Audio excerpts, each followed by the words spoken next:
Hey guys, Andrew here from MCAT Self Prep. Just want to give you a quick introduction to the video you're about to see. It comes from my intro session, which is what I have all of my students watch before they start studying for the MCAT. I've worked with hundreds of students preparing for this exam, and I've noticed certain common mistakes that they either make towards the beginning of their studying that put them on the wrong path, or certain habits that they just continue throughout their entire studying that lead to a less optimal MCAT score. So the intro session is my chance to really tell you, how you should study for this exam, some common mistakes that you should avoid, and how to really get started on the right foot and stay on the right track towards a great MCAT score. So if you enjoyed this video, definitely head over to MCATselfprep.com to watch my full intro session. And once you watch my intro session, you'll be all ready to jump into your MCAT studying, and you'll definitely enjoy using my free MCAT prep course. I wish you the best of luck in your MCAT studying, and please feel free to reach out anytime. I'm here to help. The first tip is to throw away the notebook. Now, I know I am supposed to be discussing how to make great MCAT notes, but the best kind of notes are not written in a notebook. Allow me to explain why. The primary reason that taking notes in a notebook will not cut it is that there is no effective way to review notebook notes. Effective review entails testing yourself to ensure that you know every single concept you need to know. A notebook is not built for this, as the best you can do is simply skim over your notes. This may work for a college midterm, but it will not work for the MCAT. Why? Think about this. The MCAT covers all the information from all your pre-med classes on a single exam. Biology, biochemistry, chemistry 1, chemistry 2, organic chemistry 1, organic chemistry 2, physics 1, physics 2, physiology, genetics, psychology, and sociology are all fair game. That's over 10 of the hardest classes available to college students, all tested on one exam. To ensure that you have all the details perfectly memorized before you waltz into the testing center to take the MCAT, you need to effectively review every MCAT concept, and notebook notes will not cut it. Seriously, the biggest mistake that I see students make is taking notes in a notebook. It is completely ineffective. Tip number 2 is to use flashcards. After our discussion regarding the drawback of notebook notes, the benefit of flashcards should be clear. They allow you to test yourself on the concepts that you studied and ensure that you know everything you need to know for the MCAT. Flashcards are also better than notebooks because they more easily allow for on-the-go studying. You can whip them out on a bus, on a train, or even while sitting on the john.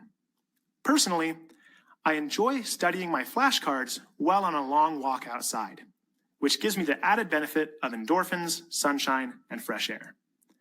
Now, how many of you guys have used flashcards before? All right, looks like Kaylin has, Christy has.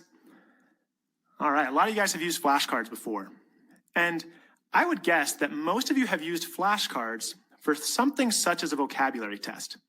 And for this reason, you likely think of flashcards as having a term on the front and a definition on the back, a very common way to write flashcards. This leads me to tip number 3, which is to write questions and answers, not terms and definitions. Questions cause you to think deeply about MCAT study material, while regurgitating terms will not have the same effect. You see, the MCAT is not a vocabulary test. It requires you to critically think about science content and use that content to solve challenging problems. Having a question on the front of the flashcard will push you to think critically about the content as you solve the problems that you write for yourself. Tip number 4 is to mimic the testing style of the AAMC. While in college, I used flashcards to get an A in every single one of my pre-med classes. What was the secret to my success? Flashcards. And when I wrote flashcards, I had a single essential goal in mind. My objective was to write questions that I expected to show up on the test. For instance, if the teacher emphasized a certain point, I would make sure to write a question that would force me to reproduce that key point from memory. If the teacher was known to connect new topics with previously learned concepts, I would try to write questions that forced me to relate two similar yet different concepts to one another.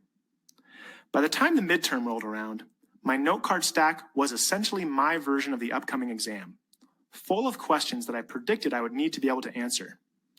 At which point, I'd carefully study every flashcard until I got them all right. Then, I'd enter the testing center with confidence, knowing that I had already passed my version of the exam, my note card stack. This is how you will feel on MCAT test day if you've written high-quality flashcards and mastered all of them. But the most challenging part about the MCAT is knowing how the MCAT is going to test you. It's not a question of what. The Khan Academy videos and content review books embedded in our free MCAT prep course cover all of that. It's a question of style. For instance, you may know that operant conditioning is tested on the MCAT, but how will the AAMC test you on that concept? What question might they ask you about it? One important reason why I have students take an AAMC mini exam at the end of each content module is that it gives you an opportunity to remind yourself what the AAMC is looking for. It helps you gain an understanding for the AAMC's style while you are learning the content. This allows you to develop what I call an AAMC mindset. When you study with an AAMC mindset, you focus on learning the material in the way the AAMC requires you to learn it. And most importantly, when you make flashcards with an AAMC mindset, you write questions that force you to think about the material in a way that will lead to more points on test day. When I studied for the MCAT, I made thousands of flashcards as pictured here.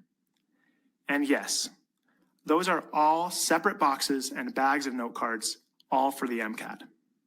Now, because I personally know how much time it takes to make all these note cards yourself, I'd highly recommend using my Quizlet flashcard collection, which includes over 5,000 flashcards that cover every single concept taught by Khan Academy and the content review books. Having done the AAMC practice questions countless times, I have a very strong AAMC mindset, which I used to write these flashcards in a way that would ensure my students would know the material in the way the AAMC is going to test them on it. Using these pre-made flashcards will not only help you save time for making thousands of note cards by yourself, but it will also allow you to learn the content in the way you need to know it to succeed on test day. Best of all, each flashcard is embedded within its corresponding lesson of the free e-course, and our flashcard collection can be studied on the go using the Quizlet app. The full collection of over 5,000 flashcards comes with my Create Your Own Study Plan course as part of the Advanced Pro Plan for just $99. My pre-made flashcards also act as a model for the type of flashcards that you should be writing, and the next few note card writing tips will show you that. Tip number 5 is to write flashcards that focus on recognition and not recall. One nice thing about the MCAT is that it is not a fill-in-the-blank type of exam. Every question is a A through D multiple choice question. For this reason, you don't need to focus on recalling the names of theories or abstract concepts. As an example, you shouldn't write a flashcard that asks, what is it called when graded potentials are added together? I call these flashcards guess the term questions, and they are very low yield in preparing you to conquer the MCAT. Instead of focusing on memorizing the names of concepts, you need to focus your attention on understanding and being able to describe what those concepts are. To do this, you should write flashcards that name a concept on the front and ask you to describe it in some way. For instance, in this flashcard from our collection, notice that the key terms are specified on the front, preventing you from needing to recall them from memory. The answer on the back involves describing the key terms, reinforcing your understanding of what those terms are, how they work, and why they are important. This is the stuff the AAMC cares about, and it is the stuff you will be tested on come test day. Tip number 6 is to write flashcards that relate similar concepts to one another. One of the most challenging aspects of the MCAT is that you often end up stuck between two answer choices that seem very similar to one another. This is especially common on the behavioral science section. For this reason, you should write questions that ask you to compare two concepts that relate to one another. For instance, this flashcard compares two similar terms side by side. Being able to answer this question correctly will ensure that if you end up stuck between these two concepts as answer choices, you'll be able to easily answer the question correctly. Another way to write these kinds of flashcards is to write them as multiple choice questions with related terms as answer choice options, as seen here. The added benefit of writing these types of flashcards is that they mimic the same questioning style that the AAMC uses. They do take more time to write, but we've made sure to include a healthy dose of these kinds of flashcards as part of our Quizlet flashcard collection. Tip number 7 is to push yourself to deeply engage with the material. While the MCAT does require you to memorize all the content, more importantly, it requires you to understand it on a deeper level than perhaps may have been required in your pre-med classes. For instance, in your pre-med classes, how many of you were required to memorize the amino acids? All right, looks like a lot of you were required to memorize these amino acids. And in your pre-med classes, I am guessing that you had to memorize things such as which amino acids are basic versus acidic, and other similar facts. In and of itself, because there are 20 amino acids, this task alone can be daunting. However, the MCAT takes it to a whole new level. On the MCAT, you need to not only know which amino acids are basic versus acidic, but you also need to know why they are. You should be able to describe in your own words what it is about the structure of the amino acid that makes it behave as basic versus acidic. The MCAT really wants you to know why and be able to explain why in simple, understandable terms. And this makes perfect sense because we don't want doctors who simply memorize and regurgitate treatment plans. We want doctors who understand why they are recommending a certain treatment, why it is better than an alternative option, and how to explain all of it to a patient in simple, easy to understand terms. The MCAT's job is to determine who will make for this type of doctor, and the MCAT does its job well. To write flashcards that will help you develop this kind of deep understanding, focus on writing flashcards that push you to think beyond what is stated in the video or written in the book. Ask why, and then write a question that pushes you to explain it. And this doesn't just entail writing questions that start with why. For instance, this question pushes you to think deeply without actually asking why. Your goal is to focus on writing questions that push you to think past the surface level understanding of something. Tip number 8 is to push yourself to apply the material.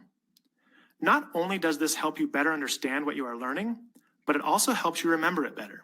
For instance, this flashcard pushes you to apply the concept to real-life examples. It helps you get beyond the abstract definition and see the concrete reality of how this concept might apply in the real world. These kinds of flashcards are super helpful on the MCAT because the MCAT wants to see if you truly understand the intricacies of a concept and how they actually apply. That's why the AAMC includes passages on all 4 sections of the MCAT. You need to be able to read a passage, recognize the concepts being exemplified in that passage, and then answer deep questions regarding how those concepts were applied in the passage. Questions that push you to think of an example will help with this.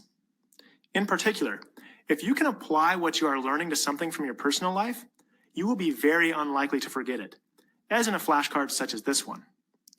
While you are making flashcards, you need to put your thinking hat on. Get creative. The more creative you get, the better your memory will be. Tip number 9 is to only test yourself on one fact at a time.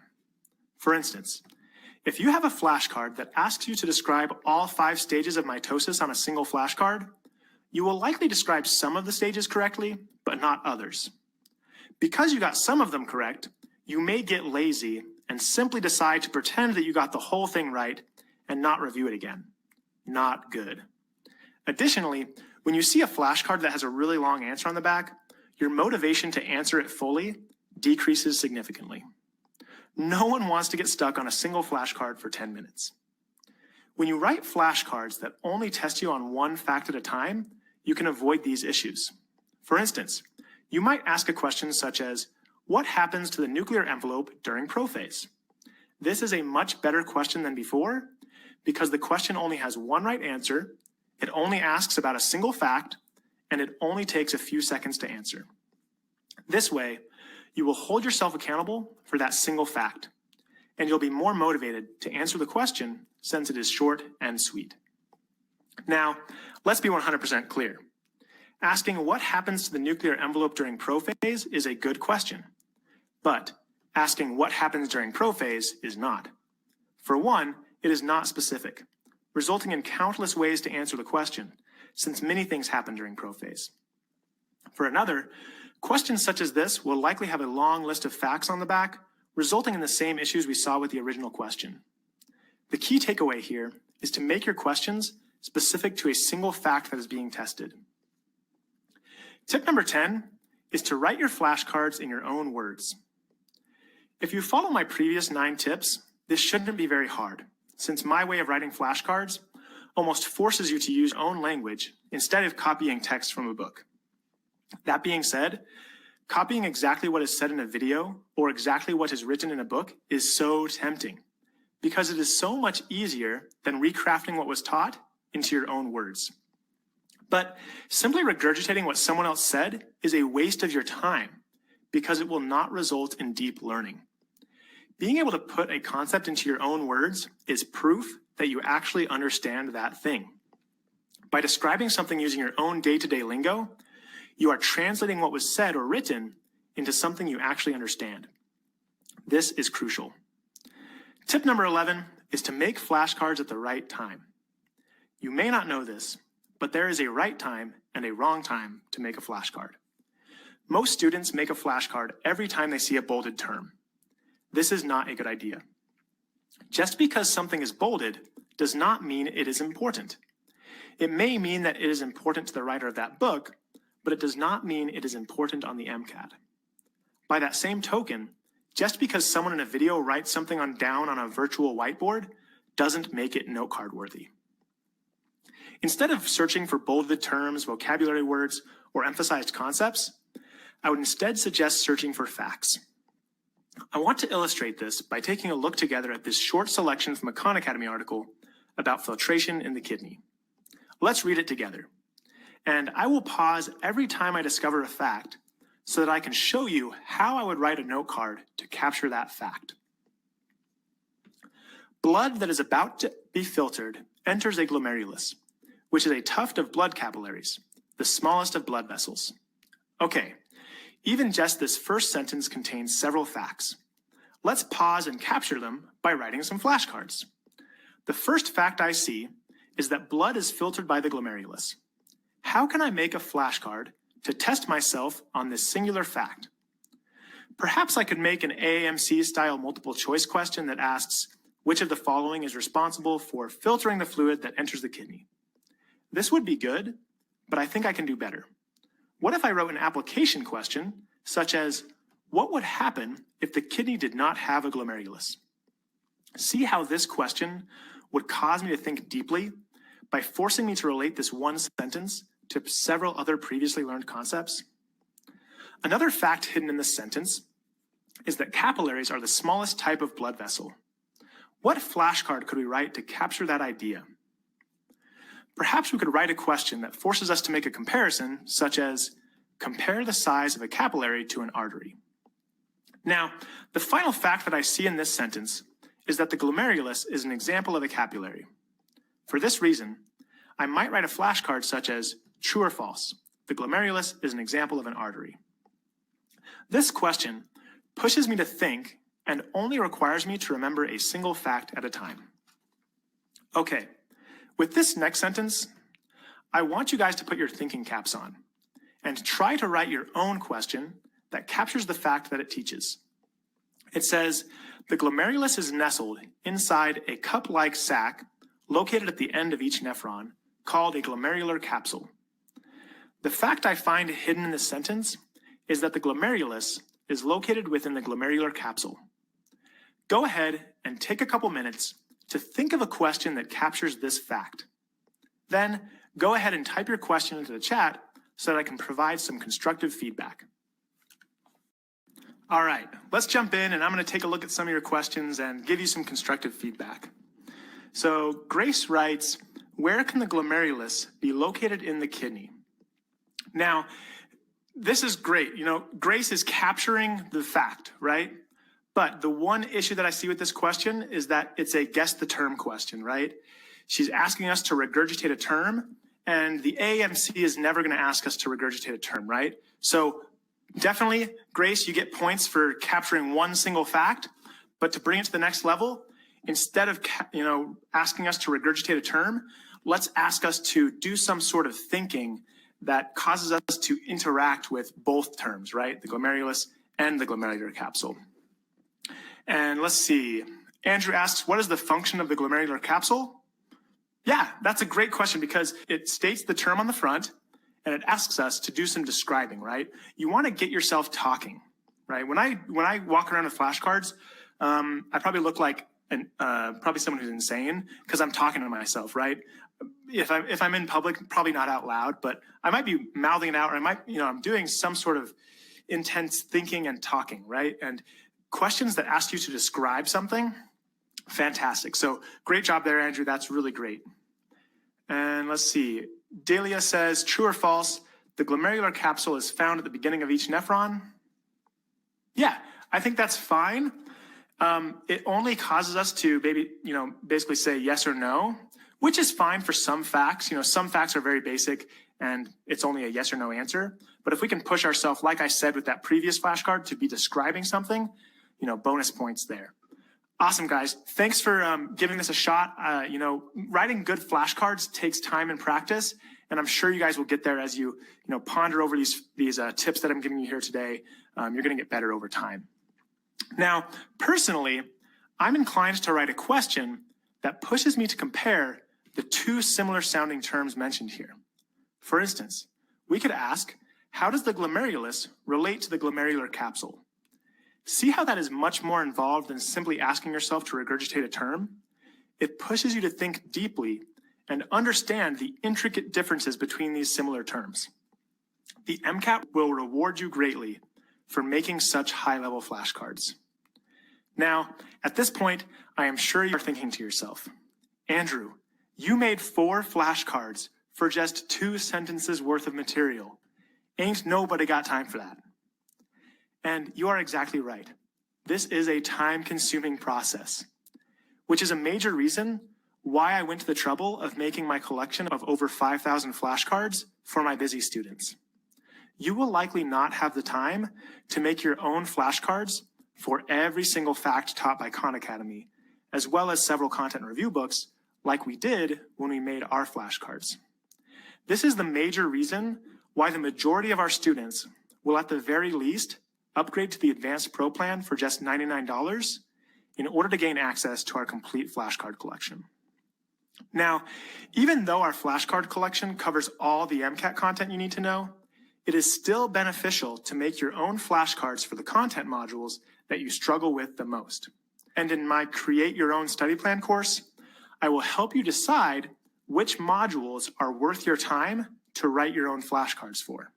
For instance, if you end up scoring just 1 point below your goal score in the behavioral sciences section of the diagnostic exam, I may recommend for you to skip the videos and skip the content review books and just test yourself on the Quizlet flashcards for the lessons in that module, allowing you to work through this module very quickly.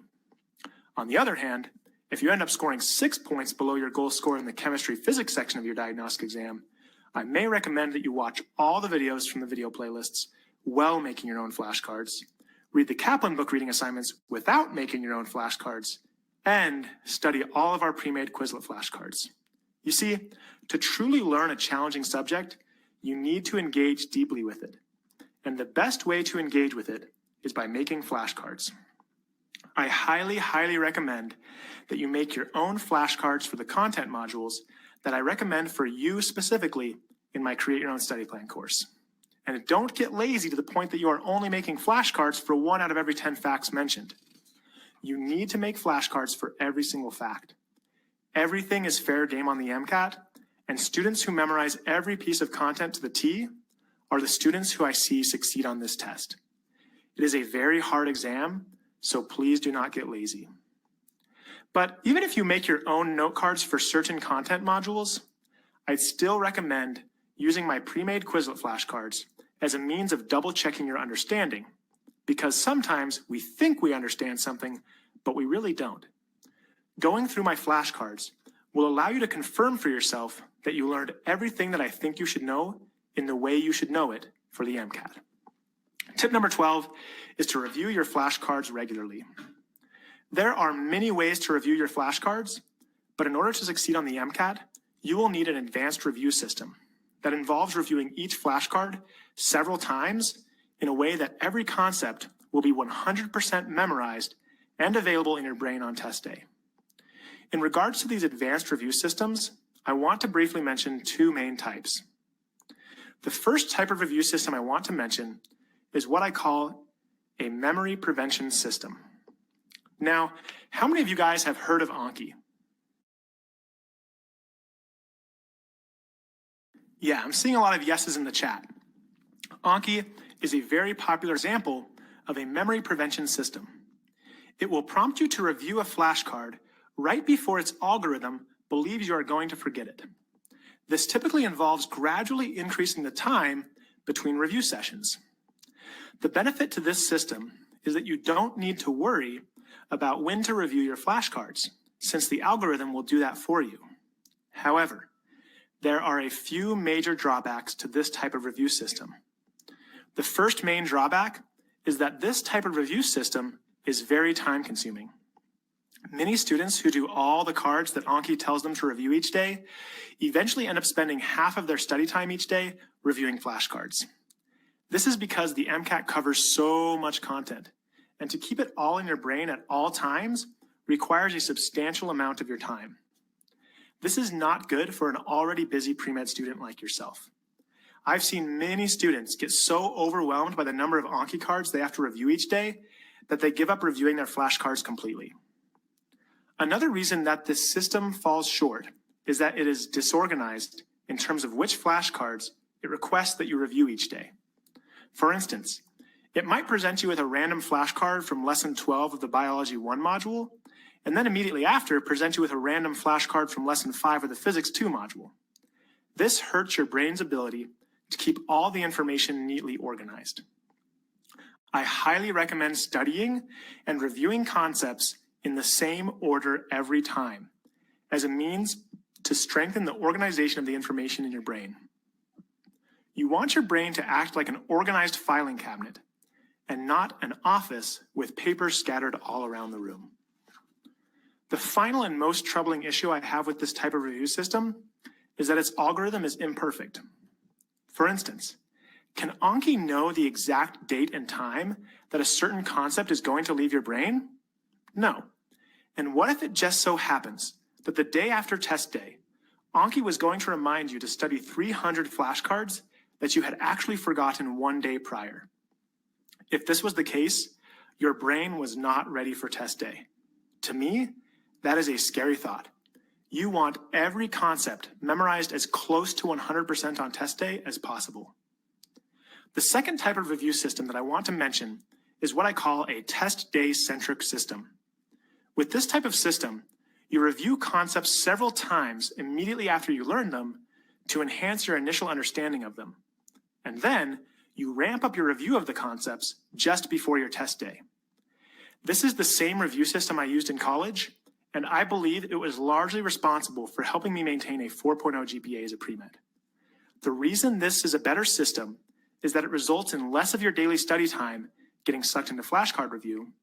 It allows you to review each flashcard within its proper context and order, and it will result in every concept being perfectly memorized on test day. You see, you do not need every concept memorized on every single day that you are studying for the MCAT. You only need those concepts to be initially understood and then available in your brain when it truly matters, on test day. The test day-centric review system is fully integrated into our free MCAT prep course. For instance, in each lesson, you will review the current lesson's flashcards as well as the previous lesson's flashcards. For instance, you'd review the flashcards from lesson 1 at the end of lesson 1 and at the end of lesson 2. Then, after completing lessons 1 through 12 of the content module, in lesson 13, you will review all the flashcards from lessons 1 through 12 again. And once you've completed all 10 content modules, you'll start MCAT Bootcamp. During MCAT Bootcamp, in addition to taking full-length exams, you will also review every single flashcard from the 10 content modules again. Remember, MCAT Bootcamp takes place during your final month of MCAT studying, leading up to your test date. You will take full-length exams every 4 days, resulting in 7 total. In addition to the 4 from the AAMC, I will provide you with the links to several free full-length exams as part of the MCAT Bootcamp module. Since you'll also need to spend a day reviewing each full-length, 14 of the 30 days of MCAT Bootcamp will be devoted to taking and reviewing practice exams. The other 16 days will be devoted to a day of rest before test day and 15 days of flashcard review. The first 12 of those days will be spent reviewing every flashcard while marking the ones you get wrong. You'll then review the marked flashcards one last time during the final 3 days of studying during MCAT Bootcamp. This way, the most challenging concepts for you will be reviewed just before your test, solidifying them for when it matters most. Following our advanced review system, you will have reviewed each flashcard at least 4 times. Let's use Lesson 1 of the Biochemistry 1 module as an example. You will review its flashcards at the end of Lesson 1, at the end of Lesson 2, and again during Lesson 13. Then, once you've completed all 10 content modules, you will review those flashcards again during MCAT Bootcamp, and again during the final few days of MCAT Bootcamp if needed. Carefully following this advanced review system, which is built into our free MCAT prep course, will result in every concept being 100% memorized in your brain on test day. As a final bonus tip, I want to encourage you to review each flashcard set to perfection during each review session. How many of you have heard the phrase, practice doesn't make perfect, perfect practice makes perfect? Okay, looks like some of you haven't heard of it, some of you have, and this saying is actually heavily supported by neuroscience. When a brain pathway is activated, that pathway is strengthened, making it more likely to be activated again later. For this reason, if you practice a card wrong and then just wait until the next review session to try again, you are activating and strengthening the wrong brain pathway. You need to strengthen the correct brain pathway by answering each flashcard perfectly correct by the end of each study session. To do this, each time you study a flashcard set, you should mark the cards you get wrong and then study the marked ones again and again, only unmarking a flashcard once you answer it flawlessly. Quizlet makes it very easy to do this, as you can star note cards to mark them, and then study only those marked cards using the Study Starred option. In summary, you want every concept perfectly memorized and available in your brain on test day. And I truly believe that following these 12 tips will do that for you. All right, we've covered a lot of material so far today.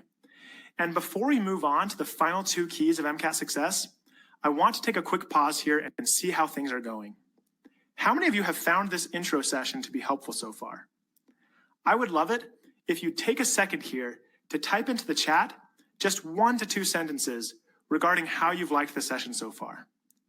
I will be sharing your comments with other students as a means to build awareness for this free intro session.